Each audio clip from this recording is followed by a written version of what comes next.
होशे की किताब 6 उसका 3 वचन हम पढ़ेंगे। आओ हम ज्ञान ढूंढे, आओ हम ज्ञान ढूंढे, वरन यहोवा का ज्ञान प्राप्त करने के लिए यहोवा का ज्ञान प्राप्त करने के लिए यत्न भी करें। यत्न भी करें। ज्ञान को ढूंढना है और ज्ञान को प्राप्त करने के लिए कोशिश करना है, यत्न करना है, मेहनत करना है। क्योंकि यहोवा का प्रकट होना, क्योंकि यहोवा का प्रकट होना भोर का सा निश्चित है। भोर का सा निश्चित है। कहने का मतलब जैसे ये निश्चित है कि भोर आएगी, सुबह आएगी ही आएगी। आप इस आशा के साथ आंखें बंद करते रात को सोते हैं, आपको निश्चित पता, आप कल का प्रोग्राम बनाया होता है क्योंकि आपको पता है, निश्चित है, पक्का है कि सुबह आएगी, भोर आएगी ही आएगी। यहोवा का प्रकट होना निश्चित है, जैसे भोर होगी और वह वर्षा के समान हमारे ऊपर आएगा। आमीन बोल सकते हैं? हालेलुया। कैसे आएगा, कैसे प्रकट होगा? वर्षा के समान आपके ऊपर प्रकट होगा यहोवा खुद। हालेलुया। क्योंकि वो खुद ही आशीष है, वो खुद ही आशीषों की बारिश है और वो ठीक समय पर प्रकट होगा अगर हम ठीक समय पर उसकी उपस्थिति में जाते हैं। और उसका प्रकट होना ये पक्का है, वो आएगा ही आएगा। जिसने पुकारा उसके पास परमेश्वर आए हैं। उसने खुद कहा था, मुझे पुकार, मैं तुम्हें उत्तर दूंगा। हालेलुया। कई बार तो पुकारने पर आते हैं, कई बार बिना पुकारे ही आ जाते हैं, प्रकट होते हैं। वो प्रकट होंगे आपके ऊपर, पक्का होंगे। भोर जैसे निश्चित है कि भोर होगी, वैसे ही यहोवा आप पर प्रकट होगा। आशीषों की बारिश बनकर वो परमेश्वर आपके ऊपर आएगा। हालेलुया। लेकिन सुनिए, आपको कुछ सिखाना चाहता हूं। आज हम बारिश की बात कर रहे हैं। आपको पता है कि बारिश कैसे होती है, बारिश कैसे बनती है? थोड़ा सा मैं आज आपको बताऊंगा। होता क्या है, जो सूरज की किरणें हैं, उन किरणों से, तपती किरणों से जो भूमि है वो गर्म होती है।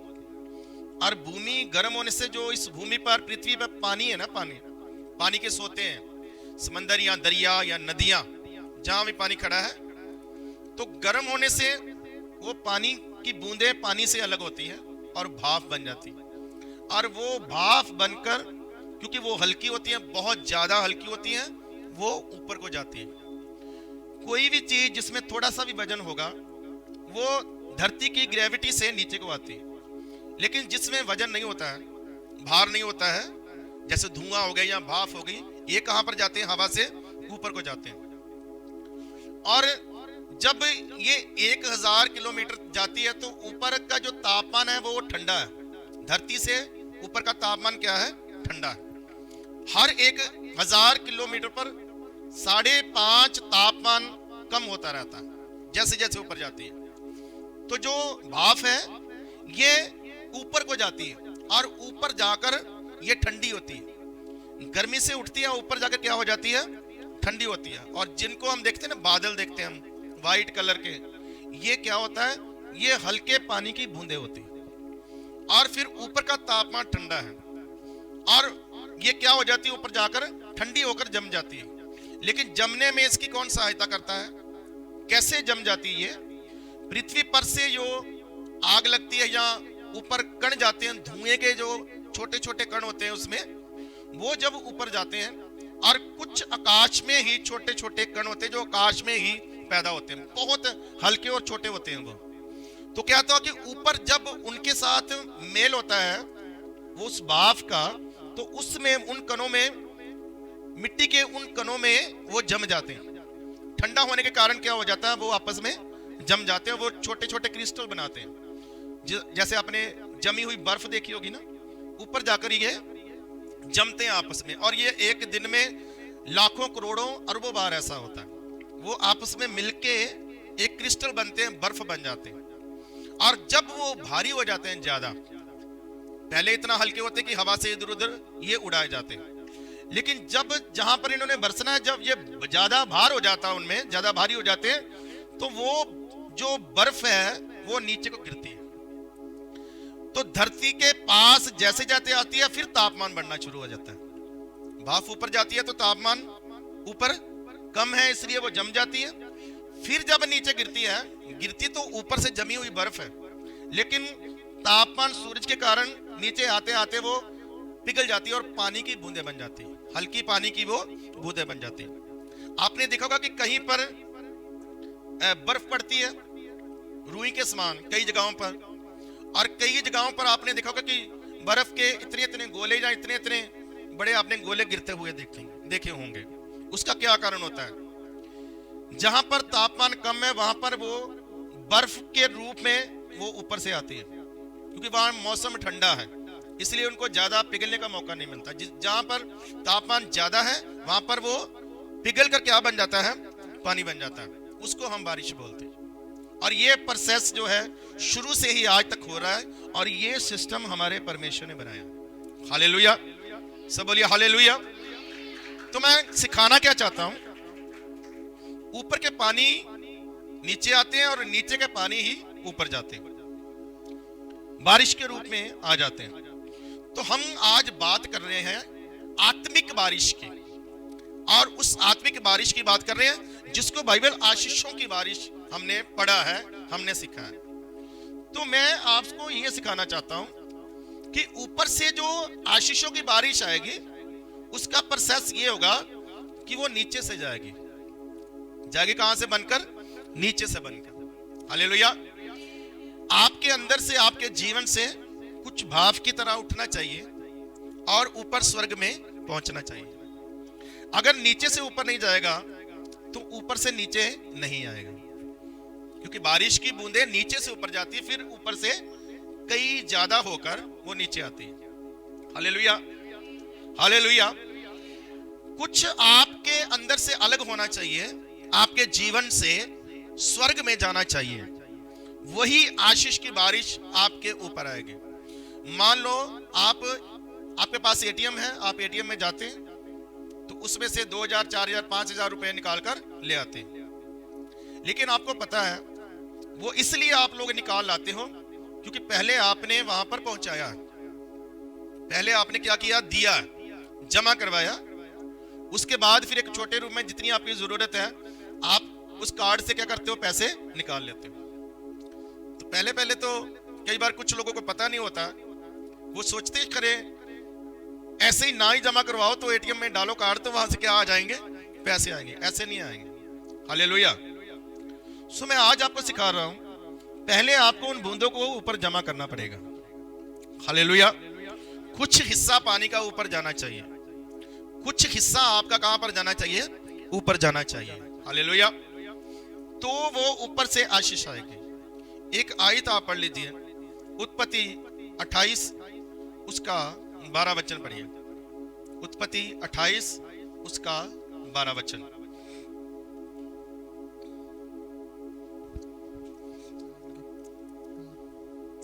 तब उसने स्वप्न में क्या देखा कि एक सीढ़ी पृथ्वी पर खड़ी है और उसका सिरा स्वर्ग तक पहुंचा है और परमेश्वर के दूत उस पर से चढ़ते उतरते हैं।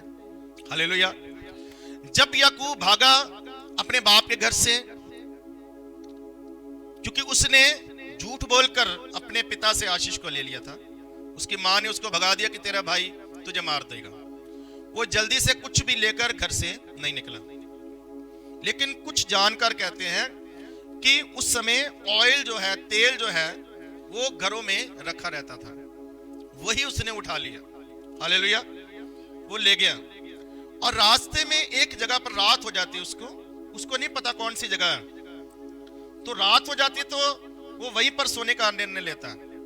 रात को जब याकूब सोता है तो उसको एक विजन आता है, एक स्वप्न आता है उसको। स्वप्न में क्या दिखता है वो? कि जिस स्थान पर वो पड़ा है उस स्थान से, उस जमीन से आसमान तक एक बड़ी सीढ़ी लगी हुई है, और दर्शन क्या देखता है कि उस सीढ़ी पर जो फरिश्ते हैं, इनको जगाओ। बहन जी, सोने वालों पर आशीषों की बारिश नहीं होगी, नहीं तो ऐसे निकल जाएगी। हालेलुया। क्या देखता है याकूब? जमीन से आसमान तक एक सीढ़ी लगी हुई है और फरिश्ते चढ़ भी रहे हैं और फरिश्ते उतर भी रहे हैं। दो काम कर रहे हैं फरिश्ते, ऊपर से नीचे को आ रहे हैं और नीचे से ऊपर को आ रहे हैं। ज्यादा फरिश्ते हैं, कुछ को नीचे आते देख रहा है, कुछ को ऊपर जाते हुए वो देख रहा है। जब उठता है सुबह, वो कहता है ये स्पेशल जगह। आप इसको ध्यान से पढ़ना बाद में। आगे जाकर उसने लिखा ये परमेश्वर के भवन के अलावा कोई जगह नहीं हो सकती, ये परमेश्वर का भवन है और ये ड्योढ़ी है। यहाँ पर मैं सोया हूं, क्या है? ड्योढ़ी है। हालेलुया। तो उसने एक पत्थर खड़ा किया और पत्थर के ऊपर ऑयल को क्या कर दिया? उसने उंडेल दिया। इसको कहते हैं नींव रख देना। नींव डाल दिया उसने। जीरो है, खाली है, कुछ नहीं है, लेकिन क्या कर दिया? पत्थर खड़ा कर दिया।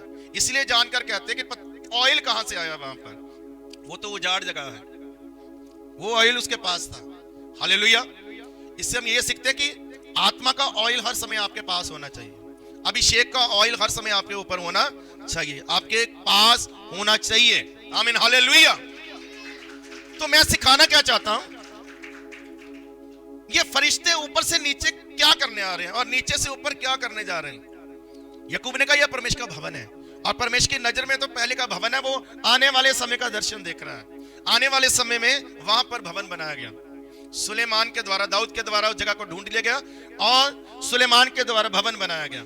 अब बाइबल यह कहती है कि जो परमेश्वर का भवन है, जो परमेश्वर का भवन है, वहां पर जो लोग आते हैं उनकी भेंटों को, उनकी स्तुति को, उनके धन्यवाद को, उनकी प्रार्थनाओं को, उनकी आराधनाओं को, उनके गीतों को, उनकी महिमा को फरिश्ते लेने आते हैं। सीढ़ी लगी होती है परमेश्वर के भवन में, वो क्या आते हैं? जो आप पेश करते हो परमेश्वर को, उसको लेते हैं और ऊपर लेकर जाते हैं। ये बाइबल में दर्ज है इस बात का। आमीन, हालेलुया। आज मैं बताऊंगा कि फरिश्तों का काम क्या है। फरिश्ते आपसे लेकर जाते हैं, फिर उधर से लेकर आते हैं। इसलिए उतर चढ़ रहे थे। कुछ की ड्यूटी है लेकर आओ और कुछ की ड्यूटी है देकर आओ। आमीन, हालेलुया। इसलिए गाया किसी ने, स्तुति आराधना ऊपर जाती है और आशीष लेकर नीचे आती है। आमीन, हालेलुया। जमीन से भाप जाएगी, ऊपर से बारिश बनकर आपके ऊपर आएगी। इसलिए आपके भीतर से, आपके घर से, आपके जीवन से, या जहां भी आप हैं, आपके अंदर से स्वर्ग में कुछ पहुंचना बहुत ज्यादा जरूरी है। आमीन, हालेलुया।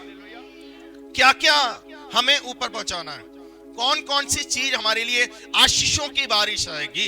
यहोवा प्रकट होगा अपने दूतों के द्वारा, आत्मिक आशीष के द्वारा, बरकतों के द्वारा। परमेश्वर आप पर प्रकट होंगे और पहले भी कई बार आपके ऊपर प्रकट हुए हैं। तो मैंने पिछली बार भी सिखाया था कि 2025 में आशीष उनके लिए है कि बारिश वहां पर उगाती है जहां पर कुछ बीज होता है। इसलिए हरियाली को देखते हैं, कुछ ना कुछ क्या हो जाता है? हरा होता है, कुछ ना कुछ पैदा होता है, क्योंकि वहां पर क्या होता है? बीज होता है। बारिश वहां काम करेगी जहां पर बीज होगा। आज हम सीख रहे हैं कि बारिश बनाना है पहले। अगर यहां से कुछ जाएगा नहीं तो ऊपर से कुछ आएगा नहीं। हालेलुया। आइए हम बाइबल में से पढ़ेंगे। आप पढ़ो फिलिपियों की किताब 4 उसका 6 वचन। किसी भी बात की चिंता मत करो, परंतु हर एक बात में तुम्हारे निवेदन, प्रार्थना और विनती के द्वारा धन्यवाद के साथ परमेश्वर के सम्मुख उपस्थित किए जाएं। परमेश्वर के सम्मुख उपस्थित किए जाएं या पहुंचाए जाएं। क्या क्या? तुम्हारी विनती, तुम्हारे निवेदन, हालेलुया, तुम्हारी प्रार्थनाएं, ये धन्यवाद के साथ परमेश्वर के सामने पहुंचाए जाएं। 3-4 चीजें हैं। आप लोग विनती कर सकते हो, आपके पास अधिकार है। आप अपनी विनती, रिक्वेस्ट, डिमांड परमेश्वर के सामने रख सकते हो। आप अपने निवेदन परमेश्वर के सामने ले जा सकते हो। कुछ भी समस्या है, कुछ भी बात है, तो परमेश्वर के सामने, अपने पिता के सामने आप रख सकते हैं। जिस प्रकार बच्चे जो हैं माँ बाप के सामने क्या करते हैं? अपने निवेदन रखते हैं, अपनी जरूरतों को लेकर जाते हैं। पत्नी अपने पति के पास अपनी निवेदन को लेकर जाती है, और यह अधिकार हमें दिया कलीसिया को। पत्नी का अधिकार भी दिया और कलीसिया में हर एक व्यक्ति को बच्चों का अधिकार भी दिया। आप अपने निवेदन रख सकते हो, आप अपनी प्रार्थना। कहने का मतलब जब फरिश्ते आए तो आपके पास परमेश्वर को देने के लिए कुछ होना चाहिए। क्या है यहाँ पर बताया? उसने कहा अपने निवेदन, अपनी प्रार्थना धन्यवाद के साथ पहुंचाओ। आमीन, हालेलुया। कैसे पहुंचाओ? धन्यवाद के साथ। स्तुति आराधना के साथ सिर्फ प्रार्थना नहीं, सिर्फ निवेदन नहीं, सिर्फ डिमांड नहीं, उसके साथ मिक्स होना चाहिए धन्यवाद। आमीन, हालेलुया। धन्यवाद क्या है? जो आपके जीवन में पहले परमेश्वर ने काम किए हैं उनके लिए धन्यवाद देना, उसकी स्तुति करना, गीत गाना, उसकी महिमा करना, लास्ट में आप प्रार्थना करो। हालेलुया। मतलब क्या है कि प्रार्थना और धन्यवाद ये जमीन से आपके अंदर से परमेश्वर तक पहुंचने चाहिए। आमीन, हालेलुया। क्या हमारी प्रार्थनाएं वहां पर पहुंचती है? प्रकाशित वाक्य 8 और 3 वचन पढ़े, 8 का 3 वचन पढ़े।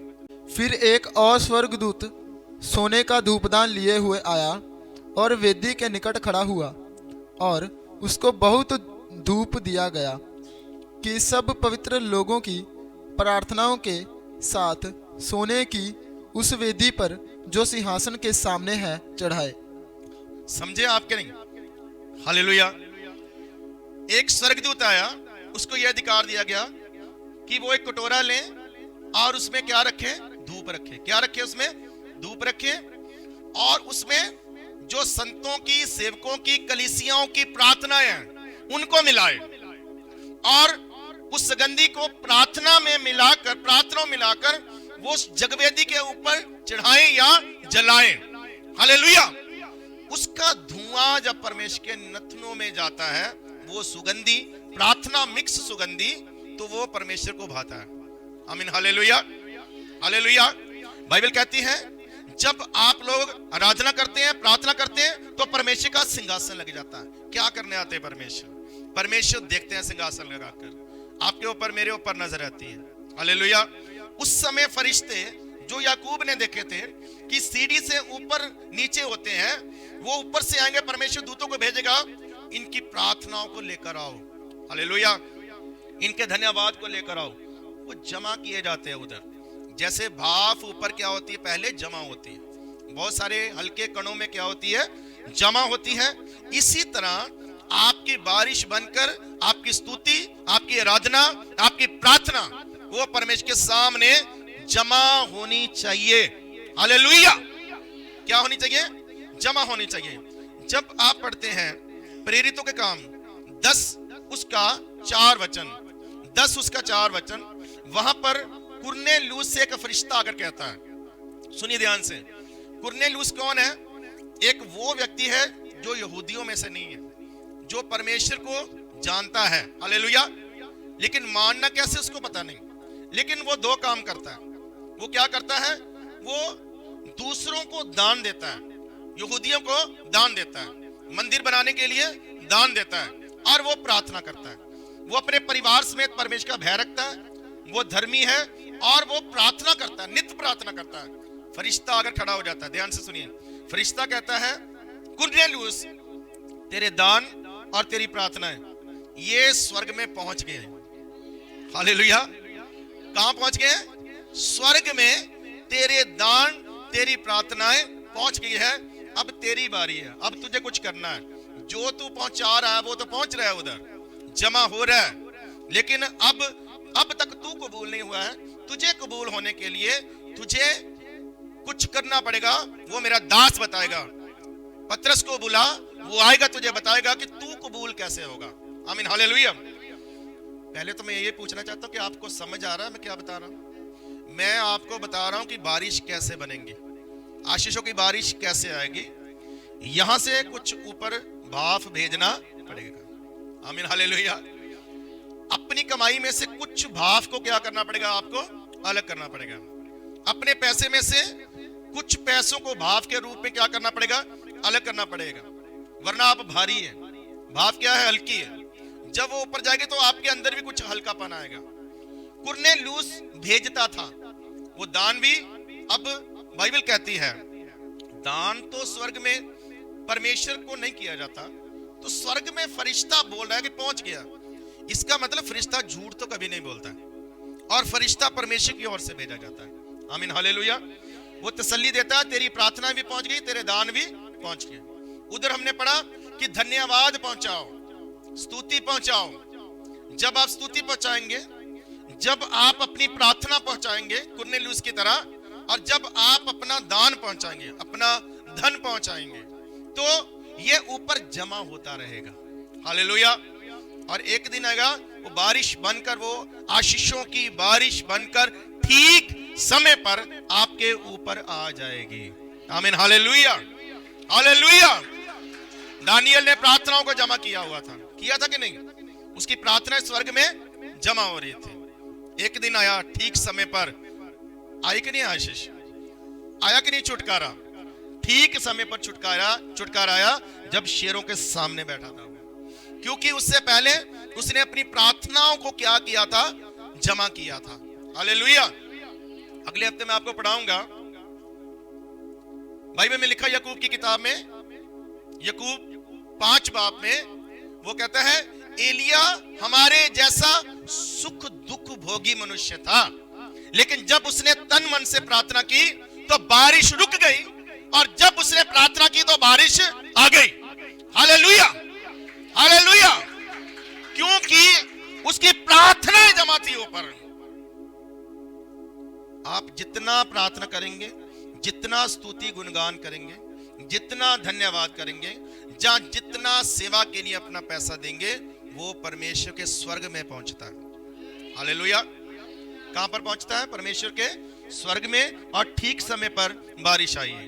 यीशु मसीह ने कहा, मत्ती की इंजील 6 उसका 20 वचन पढ़ दीजिए।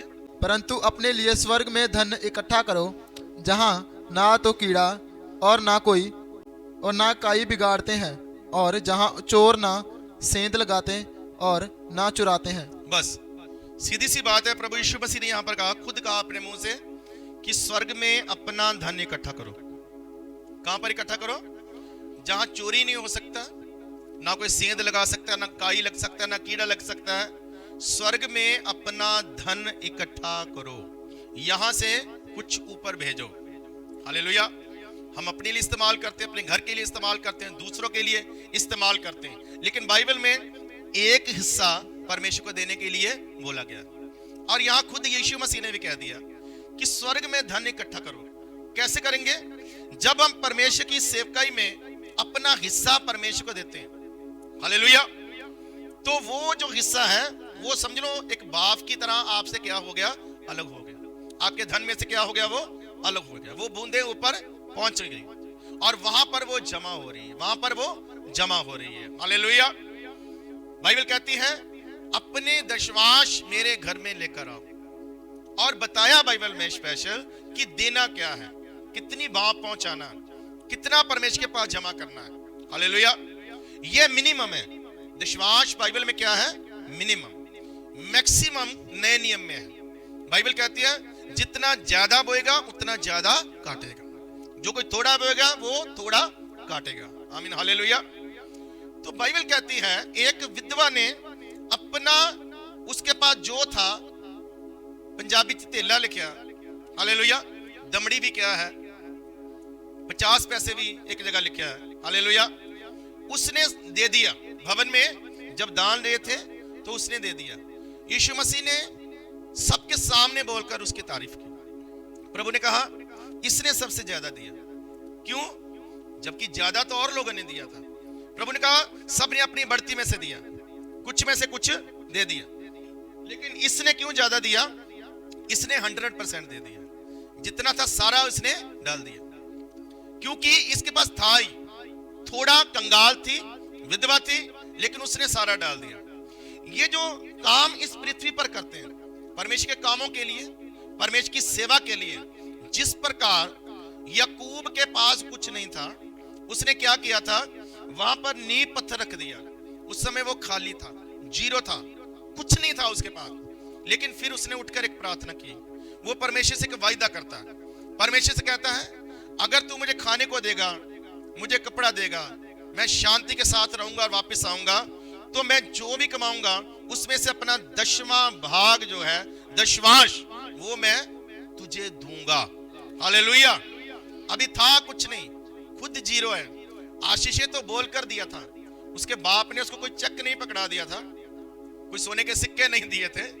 बोला था उसके लिए आशीष कि तुझे ऐसे ऐसे आशीष मिलेगी, भविष्य में होने वाला था।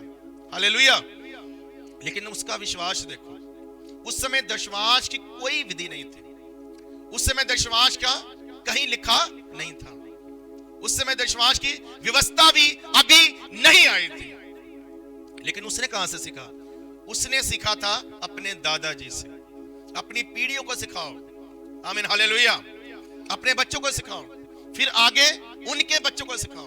बाइबल कहती है अपने बच्चों को सिखाओ। कई बार हम देते हैं लेकिन हमारे बच्चे नहीं देते, और हम अपने बच्चों को बोलते भी नहीं, लेकिन हम बोलते हैं, हम कहते हैं। हालेलुया। उसने अपने दादा से सीखा, क्योंकि सबसे पहला दशमांश पता किसने दिया? अब्राहम ने। उस समय भी कोई विधि विधान नहीं था। आज तो इसलिए देते हैं ना लोग कि बाइबल में लिखा है तो लोग देते हैं, लेकिन अब्राहम के समय में कोई विधि विधान नहीं था, कोई व्यवस्था नहीं थी, लेकिन उसने अंदर से दिया, खुशी से दिया। फिर इसहाक ने दिया, फिर याकूब ने देने का वायदा किया, आमीन हालेलुया। उसने भवन के लिए नींव पत्थर रख दिया।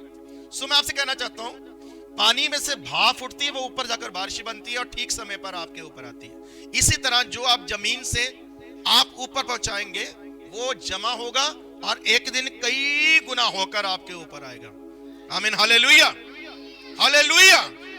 इसलिए यीशु मसीह ने कहा स्वर्ग में अपना धन इकट्ठा करो। अब स्वर्ग में कोई जाता नहीं है, परमेश्वर को जरूरत नहीं है किसी की चीजों की, किसी के पैसे की, परमेश्वर को बिल्कुल जरूरत नहीं। हालेलुया। वो तो हमें देता है, बस उसके काम में जरूरत है। पृथ्वी पर जो उसके राज्य की सेवा चल रही है उसके काम में जरूरत है। हालेलुया। तो हम सीख रहे हैं कि बारिश बनती कैसे है। जो आशीषों की बारिश मैं बोल रहा हूं वो आएगी पक्का। और आज हमने पढ़ा कि यहोवा बारिश के रूप में प्रकट होगा। निश्चित है, जैसे भोर आती है, सुबह आती है, यहोवा प्रकट होगा, बारिश के रूप में आएगा आपके ऊपर, आमीन हालेलुया। और ये हिजकिय्येल के अनुसार वो बारिश, आशीषों की बारिश होगी, लेकिन उससे पहले बनाना है आपको, पहुंचाना है ऊपर, कुछ हल्का होना है आपको, आमीन हालेलुया हालेलुया। तो बाइबल में मत्ती की इंजील 19 उसका 21 वचन में भी एक यहां पर वाक्य है कि एक जवान आता, वो कहता है मुझे जीवन चाहिए, मुझे स्वर्गीय जीवन चाहिए, मुझे आनंद जीवन चाहिए, मैं क्या करूं? तो उसने कहा प्रभु यीशु जी ने तू परमेश्वर की आज्ञाओं को मान। वो कहता कौन सी आज्ञा? तो प्रभु यीशु मसीह ने बताया कि जो मूसा ने आज्ञा दी थी उनको मान। वो कहता हूं बचपन से मानता आया हूं, अब क्या कमी है? तो प्रभु ने कहा अपना धन दे दे, बांट दे, हालेलुया, तो तुझे स्वर्ग में धन मिलेगा। ऐसा लिखा है मत्ती की इंजील 19:21 में, पढ़ दीजिए अगर निकाला है तो।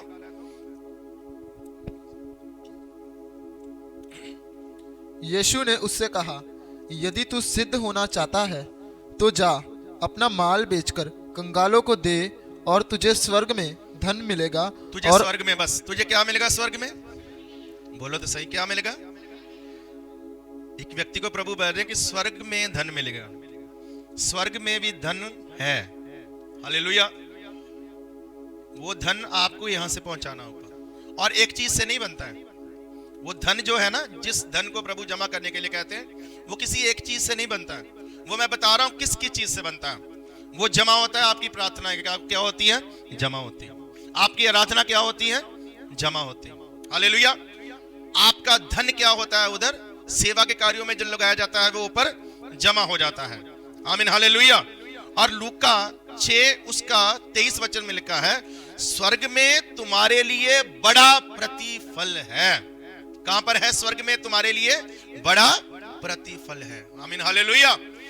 जिस्मानी आशीष तो आएगी, आकाश से आती है, बादल आकाश में, लेकिन जो परमेश्वर बारिश करेगा वो स्वर्ग से आएगी। परमेश्वर ने कहा था मैं आसमान की खिड़कियों को खोल दूंगा कि वो तुम पर आशीष को बरसाए, आमीन हालेलुया। अब आगे बात विश्वास की है कि हम कितना विश्वास करते हैं और कितना परमेश्वर के काम को करते हैं। कितनी चीजें हो गई? आपके निवेदन, आपकी प्रार्थना, आपके धन्यवाद, आपकी स्तुति, आपके गीत गाना, आमीन हालेलुया, या आपका परमेश्वर के कार्यों में धन देना, अपना पैसा देना, अपना विश्वास देना, ये सब पहुंचते हैं परमेश्वर के सामने। आप पढ़िए भजन संहिता 56 का 8 वचन। तू मेरे मारे मारे फिरने का हिसाब रखता है, तू मेरे आंसुओं को अपनी कुप्पी में रख ले। क्यों? बस तू मेरे आंसुओं को कहां पर रख ले? अपनी कुप्पी में रख ले, हालेलुया। एक चीज और आपको ऊपर पहुंचाना है। स्वर्ग में पहुंचाना है। क्या पहुंचाना है? अपने आंसुओं को। हालेलुया। और आंसुओं की प्रार्थना परमेश्वर के सामने बहुत जल्द पहुंचती है। हालेलुया। और आपके आंसुओं की इस संसार में बिल्कुल कदर नहीं होगी।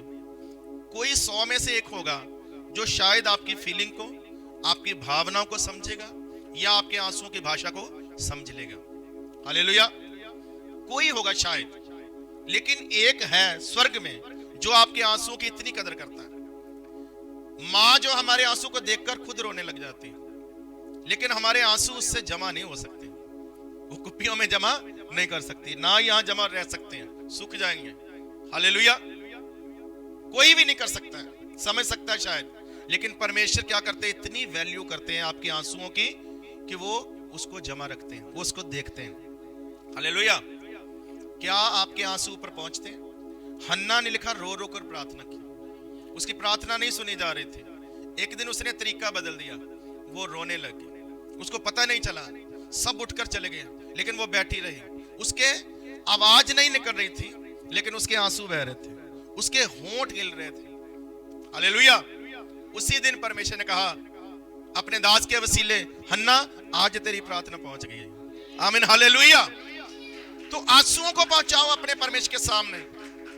नेहमिया के बारे में लिखा, आप पढ़ना नेहमिया किताब पहले चैप्टर में आप पढ़ना। नेहमिया ने जब यरूशलेम के दुख को सुना तो लिखा उसने अपनी किताब में कि मैं बैठकर रोने लग गया। वो तो अमीर था, कुछ कमी नहीं थी, पैसे की कमी नहीं थी, चीजों की कमी नहीं थी, अच्छी नौकरी थी। हालेलुया। अच्छा घर था, लेकिन क्यों रोने लग गया? यरूशलेम का हाल सुनकर वो रोने लग गया। और लिखा उसने शोक किया, उसने व्रत रखा, उसने प्रार्थना की, उसके आंसुओं की कदर की परमेश्वर ने। जब वो काम पर गया कुछ दिन प्रार्थना करके, और जिस दिन पहले दिन ही काम पर गया उसी दिन उसका काम हो गया। राजा ने उसी दिन उसको क्या दे दिया? इजाजत दे दी। जो वो चाहता था उसके साथ हो गया। हालेलुया। आप अपने आंसुओं को परमेश्वर के सामने पहुंचा सकते हैं। परमेश्वर आपके आंसुओं की क्या करेगा? कदर करेगा। हालेलुया। तो इसलिए लिखा कि तू मेरा लेखा रखता है, मेरे मारे मारे फिरने का क्या करता है? हिसाब रखता है, और तू मेरे आंसुओं को अपनी कुप्पियों में जमा कर लेता है। हालेलुया। तो ये बहुत वैल्यू है। और जो यिर्मयाह नबी था उसको रोने वाला नबी कहा जाता था, रोने वाला नबी, क्योंकि वो रो रो कर प्रार्थना किया करता था। हालेलुया। जब आप रो रो कर परमेश्वर के सामने प्रार्थना करेंगे तो आपकी प्रार्थना सुनी जाएगी। बाइबल में लिखा यशायाह 38 बाब में कि हिजकिय्याह ने संसार से मुंह मोड़कर परमेश्वर की तरफ मुंह करके, दीवार की तरफ मुंह करके, उसने रो रो कर गिड़गिड़ाकर परमेश्वर के सामने प्रार्थना की, और उसकी प्रार्थना को परमेश्वर ने सुन लिया। आमीन। हालेलुया। तो क्या पहुंचाना है ऊपर? आपके आंसुओं की प्रार्थना, या आपके आंसू परमेश्वर के सामने पहुंचने चाहिए। यहां पर लिखा कि परमेश्वर ने कहा इस्राएलियों का रोना और इस्राएलियों की दुहाई ये मुझ तक पहुंच गई, और मैं आया हूं कि मैं उन्हें छुड़ाऊं। क्या पहुंचा? इस्राएलियों की दुहाई, इस्राएलियों का बिलखना, इस्राएलियों का रोना, ये परमेश्वर के सामने पहुंचा। हालेलुया। कई बार आपने देखा होगा कि माँ अपना काम करती रहती है, तो बच्चे छोटे सोते हैं तो काम करती रहती है, खेलती है तो काम, खेलते हैं तो काम करती रहती है, लेकिन जैसे ही बच्चा रोता है तो माँ सब कुछ छोड़कर क्या करती है? पहले बच्चे को उठाती है, उससे प्यार करती है। हालेलुया। सुनिए ध्यान से, सेम हमारा परमेश्वर है। जब आप रोएंगे तो जैसे छोटे बच्चे रोते हैं, रो रो कर परमेश्वर के सामने दुहाई देंगे तो परमेश्वर उतर के आ जाएगा। वो आ गया उतर कर, उसने कहा मैं उतर आया हूं कि मैं इस्राएलियों को छुड़ा लूं। आमीन। हालेलुया। तो आपके आंसुओं की बहुत वैल्यू है, बहुत कदर है, और आपके जो आंसू है उनमें बहुत ताकत है। इस्राएलियों के आंसुओं को परमेश्वर ने देखा और परमेश्वर आए। आमीन। हालेलुया। उसके बाद क्या है? भजन संहिता 84 का 10 आयत, भजन संहिता 84 का 10 वचन पढ़ दीजिए। क्योंकि तेरे आंगनों में का एक दिन और कहीं के 1000 दिनों से उत्तम है। दुष्टों के डेरों में वास करने से अपने परमेश्वर के भवन की डेवड़ी पर खड़ा रहना ही मुझे अधिक भावता है। आमीन। हालेलुया। दुष्टों के तंबुओं में, महलों में रहने से अच्छा कि मैं परमेश्वर के ड्योढ़ी पर चौकीदार बनकर आ जाऊं। हालेलुया। क्योंकि तेरी हजूरी में एक दिन 1000 दिनों से अच्छा है। ये बात कर रहा है टाइम की। आज मैं आपके वक्त की बात कर रहा हूं। जो परमेश्वर की हुजूरी में आप समय गुजारते हो, तो ये टाइम आपका ऊपर पहुंचता है। बाइबल कहती है जो कुछ आप इधर करते हो वो ऊपर जाता है और किताबों में लिखा जाता है। कहां पर लिखा जाता है? किताबों में सब कुछ लिखा जाता है। किस बंदे ने कितनी प्रार्थना की है, किस बंदे ने कितनी स्तुति की है, किस बंदे ने कितने निवेदन किए हैं, किस बंदे ने कितने आंसू बहाए हैं, किस बंदे ने कितना सेवा के लिए अपना पैसा दिया, किस बंदे ने कितना टाइम दिया परमेश्वर। आमीन, हालेलुया। लेकिन प्रॉब्लम क्या है? आज हर जगह टाइम देते हैं, अपनी ड्यूटी पर टाइम देते हैं, अपने परिवार को टाइम देते हैं, अपने मित्रों को टाइम देते हैं, अपने मोबाइल को, अपनी चीजों को, अपने टीवी को, सबको टाइम देते हैं, रिश्तेदारों को टाइम देते हैं। लेकिन बहुत कम समय बचता है जो हम परमेश्वर को देते हैं, और वो भी कई बार देते हैं, नहीं देते। कुछ लोग तो हफ्ते में एक दिन देते हैं, एतबार का दिन, वो भी थोड़ा, पूरा नहीं। तो जितना आप टाइम देंगे उतना टाइम आपका नोट होगा, उधर लिखा जाएगा। और अगर आपका टाइम सही है, जितना चाहिए परमेश्वर को मिल रहा है, हालेलुया, तो दशमांश सिर्फ पैसे का नहीं होता है, दशमांश आपके टाइम का भी होता है। कि जो आपको एक दिन रात में 24 घंटे मिले हैं, उसमें से क्या आपने टाइथ दिया, क्या आपने दशमांश दिया?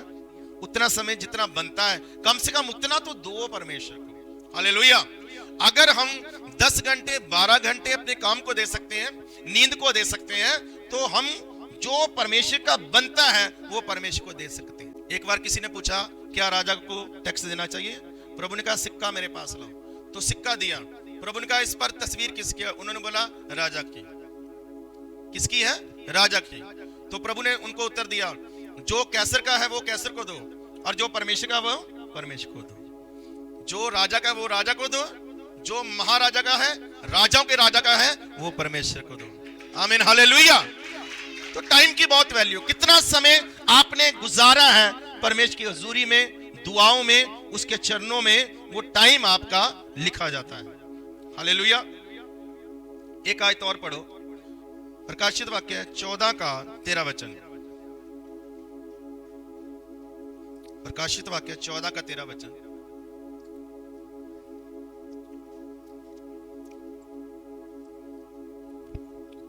फिर मैंने स्वर्ग से यह शब्द सुना, लिख, जो मृतक प्रभु में मरते हैं वह अब से धन्य है। आत्मा कहता है हाँ, क्योंकि वह अपने सारे परिश्रम से विश्राम पाएंगे और उनके कार्य उनके साथ हो लेते हैं। उनके कार्य उनके साथ हो लेते हैं। लेकिन पंजाबी दे विच इन्हू थोड़ा होर तरह लिखिया, मैं पंजाबी दे विच भी पढ़ देना। 14:13। फिर मैं एक आवाज आकाशों ये आखदे सुनी, भई लिख लै है, धन है वो मुर्दे जेड़े इदों अगे प्रभु विच हो के मरण। आत्मा आखदा है इसलिए जो उन्हां दियां मेहनतां तो उन्हां नूं आराम मिलेगा, क्यों जो उन्हां दे काम उन्हां दे नाल नाल जांदे हन। की जांदे ने? काम। आपके काम साथ क्या? अभी आपके काम अभी भी पहुंच रहे हैं, आपके पहले आपके काम उधर जाएंगे। आमीन, हालेलुया। और बाइबल कहती है आपका हिसाब आपके कामों के अनुसार होगा। तो कौन से काम करने चाहिए और कौन से काम नहीं करने चाहिए?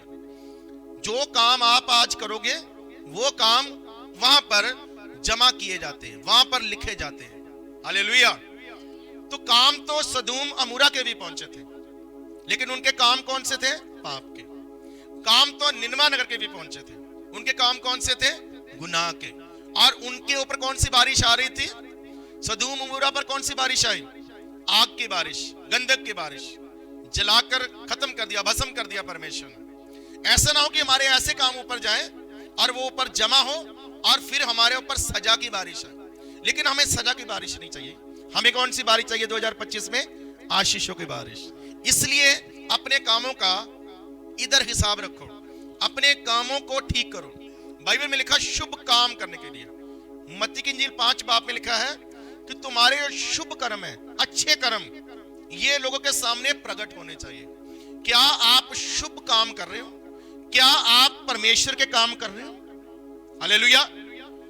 बाइबल में लिखा मत्ती की इंजील 25 बाब में, जब ऊपर हिसाब होगा, जब ऊपर हिसाब होगा, न्याय लगेगा, सिंहासन पर बैठेगा परमेश्वर, तो परमेश्वर बोलेगा भेड़ों से, हे मेरे धर्मी लोगों, परमेश्वर के मुबारक लोगों, भेड़ों को बोलेगा हालेलुया, तुमने अच्छे काम किए। कौन से काम किए? और जो गुनहगार होगा वो बकरियों का समान बताया। जो बाएं हाथ खड़े होंगे वो कौन से लोग होंगे? बकरियां है, आदमी लोग ही हैं, रूहें हैं, लेकिन क्या बोला उनका रूप कौन सा? बकरियां। तो धर्मियों को क्या बोला है? भेड़े। भेड़ों को बोला गया तुमने अच्छे काम किए, बकरियों को बोला गया तुमने अच्छे काम नहीं किए। क्या क्या काम? वो बोलेगा तुम लोगों ने मुझे खाना खिलाया, धर्मियों से बोलेगा तुम लोगों ने मेरा पता लिया, तुम लोगों ने मुझे वस्त्र दिया, तुम लोग मेरी खबर लेने आए। और गुनहगारों से बोलेगा तुम्हारे काम बिल्कुल अच्छे नहीं, तुम लोगों ने मेरी खबर नहीं ली, मेरे काम की खबर नहीं ली, तुम लोगों ने मुझे खाना नहीं दिया, तुम लोगों ने मुझे वस्त्र नहीं दिया, तुम लोग मेरा पता लेने नहीं आए। ये कौन कह रहा है? मैं नहीं कह रहा हूं, ये खुदा का वचन कह रहा, खुद परमेश्वर कह रहे हैं कि अंत के समय, ये न्याय के समय आपके काम बोलेंगे। अगर तो मसीह लोगों के काम अच्छे हैं तो परमेश्वर उनको इनाम देगा, लेकिन अगर काम अच्छे नहीं है तो परमेश्वर क्या देगा? उनको सजा देगा। बोलिए हालेलुया। जब आप पढ़ते हैं प्रकाशित वाक्य 2 चैप्टर 2 बाब की 2 आयत में लिखा है मैं तेरे कामों को जानता हूं। कैसे जान लिया? परमेश्वर कहता है 2 की 2 में मैं तेरे कामों को, इसका मतलब हमारे काम उधर प्रकट होते हैं, हमारे काम आज उधर पहुंच रहे हैं। हालेलुया। अगर तो अच्छे काम होंगे तो वो आशीषों की बारिश होगी, अगर बुरे होंगे तो सजा की भी बारिश हो सकती है। हालेलुया। तो आज कितनी चीजें मैंने बताई। मैंने आज आपको यह सिखाया कि आशीषों की बारिश तब आएगी अगर इधर से उधर भाफ भेजी होगी, कुछ यहां से ऊपर स्वर्ग में पहुंचाया होगा। खिड़कियां तब खुलेगी जब हमारे नाम का उधर कुछ रहा होगा। हालेलुया।